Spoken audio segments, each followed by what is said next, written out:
Good morning, godly mothers. Hope all is well with all of you today. Someone said life is a marathon, not a sprint. Pace yourself accordingly. To pace yourself, by definition, is to do something at a speed that is steady and that allows one to continue without becoming too tired. A sprinter, for example, is a short distance runner. So they prepare for speed and power, while a marathon runner is a long distance runner. They prepare themselves for long, slow endurance. And when we choose to do life with God, slow and steady, it yields effectiveness, it yields positive results. So pacing yourself allows for sustained energy to accomplish what you have been assigned to do.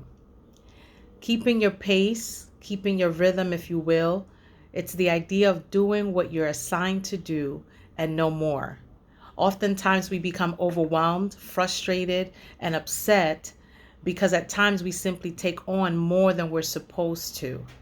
Yes, it's true. We can do all things through Christ who strengthens us, as the Bible tells us in Philippians 4:13.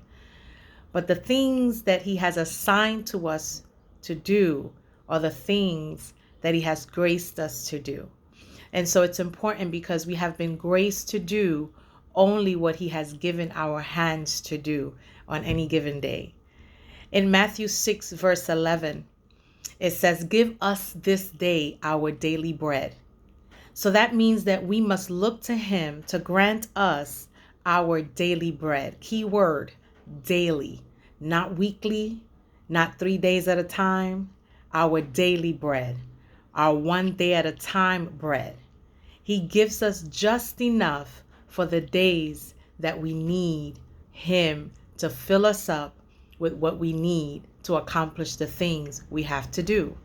When you think about bread, it defines substance, something you need to survive, right? Something that feeds you.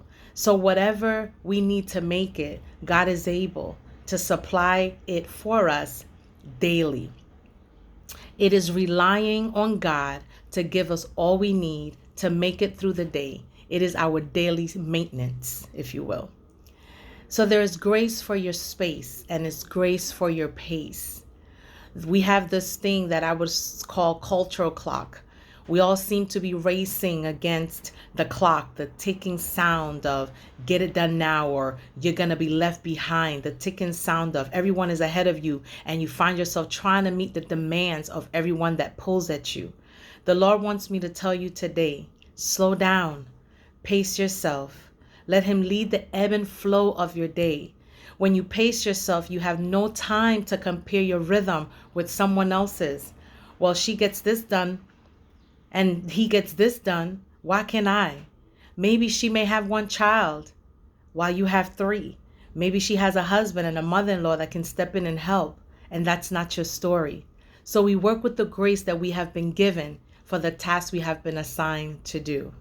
And so today I want to encourage you because I have learned the hard way the importance of pacing myself, how to pace myself as a mother, as a wife, as a pastor, as a therapist, all full-time jobs. I have had my share of racing moments, seasons. So here I am with a few tips to share with you. Number one, benefits of pacing yourself gives you room to create realistic expectations for yourself so you can pay attention to what you can actually get done and accomplish it within that day. It's knowing your limits. Even though you may have a to-do list, when you pace yourself, you can, without regret, move things on that list around, cancel some things out by delegating and perhaps seeking help to get it done. Number two, benefits of pacing yourself prevents burnout. Running on empty while trying to fill others, overdoing things and falling apart? No, ma'am. Recognize when you need to simply stop and rest. Sleep is a part of the deal, y'all. Respect your need to sleep. We were created to require sleep, so know how much sleep you need to function effectively and do your best to get it. Benefits of pacing yourself leaves room for meals to be enjoyed. When was the last time you sat down to eat a meal more than 5 minutes because you were running around? Jesus took mealtime seriously. You can read on that. Allow for redirection and repositioning. Pacing yourself gives you a space to change your schedule. If you have to shift or pivot, rotate, or change course at any given moment, when you pace yourself, you give yourself an opportunity to do that. Listen, when you say no to something, you're saying yes to something else.